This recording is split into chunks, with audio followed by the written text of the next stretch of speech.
Olá, eu me chamo Diego e você está na página Sublime Deus. Eu vou ler aqui com você 2 Timóteo 4. Conjuro-te, pois, diante de Deus e do Senhor Jesus Cristo, que há de julgar os vivos e os mortos na sua vinda e no seu reino, que pregues a palavra, instes a tempo e fora de tempo, redarguas, repreendes, exortes com toda longanimidade e doutrina, porque virá um tempo em que não suportarão a sã doutrina, mas tendo comichão nos seus ouvidos, amontoarão para si doutores conforme as suas próprias consciências, e desviarão os ouvidos da verdade, voltando às fábulas. Mas tu, se sóbrio em tudo, sofre as aflições, faze a obra de um evangelista e cumpre o teu ministério.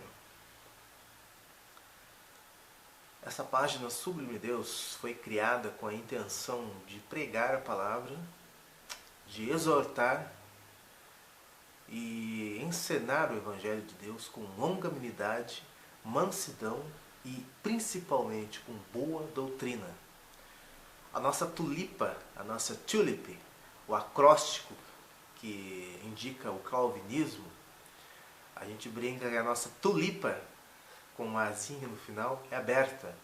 Nós não nos preocupamos com correntes teológicas, não nos preocupamos se calvinismo ou arminianismo é a corrente correta. Nós pegamos as doutrinas da graça, que compõem a essência do calvinismo, e queremos nos ater na soteriologia, que é a ciência que estuda a salvação do homem.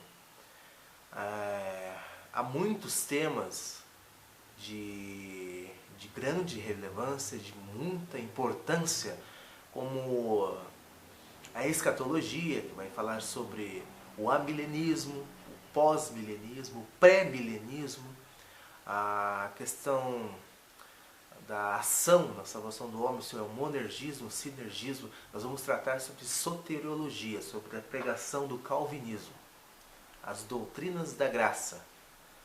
Não queremos nos ater a debates, a coisas pormenores. Vamos colocar a palavra de Deus e isto nos basta.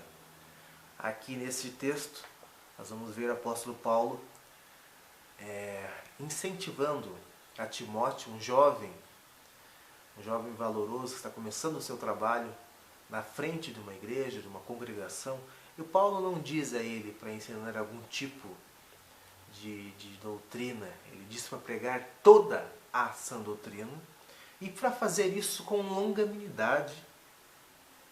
E a questão da exortação, a repreensão deve vir com mansidão, na esperança de que a pessoa que ouve se arrependa e siga o bom caminho.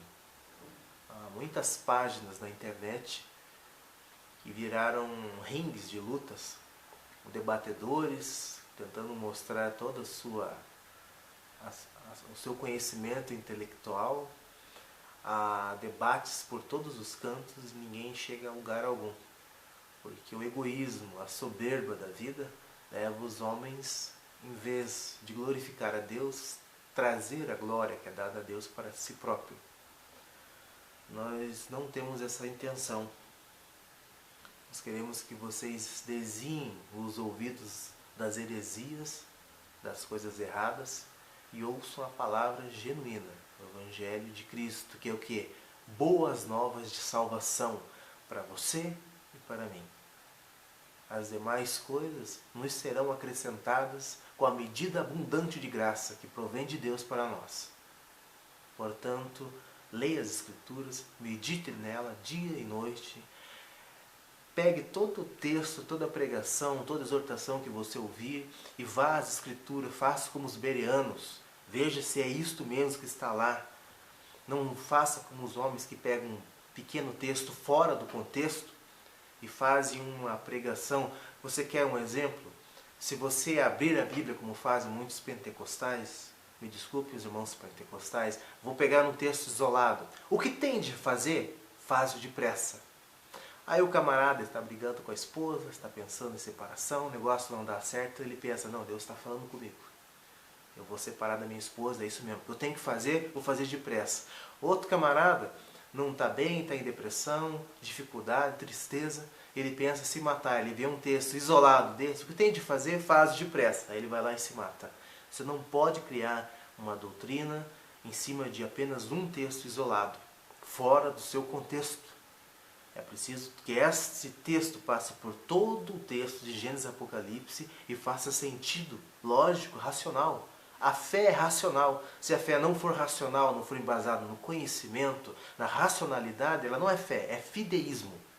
Nós cremos com base no que Deus nos dá, a sua palavra, e a sua palavra ela é fixada, ela é inerrante, e é a sua palavra, a palavra de Deus, toda ela faz isso.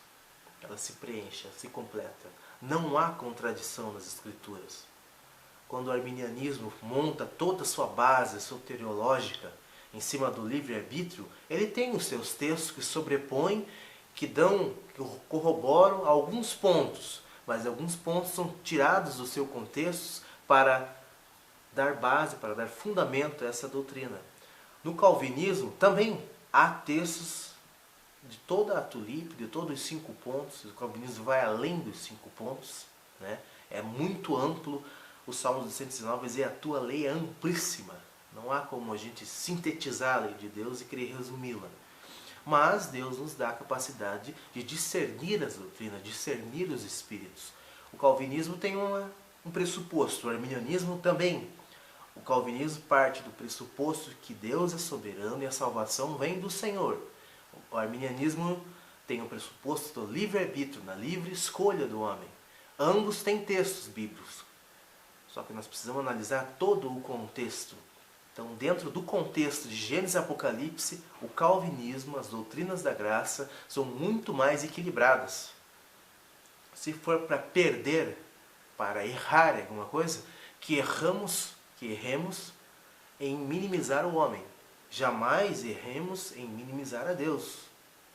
Eu prefiro estar errado com relação ao calvinismo e minimizar o homem, do que estar errado em relação ao arminianismo e minimizar a Deus. A Deus toda a glória. Só lhe deu glória. Até mais. Espero que você aprenda junto com a gente, que cresça com esse canal, com essa página. Nós temos também o canal no YouTube, Sublime Deus. Nós trazemos alguns textos devocionais, pastores consagrados, pastores genuínos, homens de Deus, como Paulo Júnior, Augusto Nicodemos, Hernandes Dias Lopes, Paul Washer, Charles Spurgeon, os primeiros reformadores, os pais da igreja.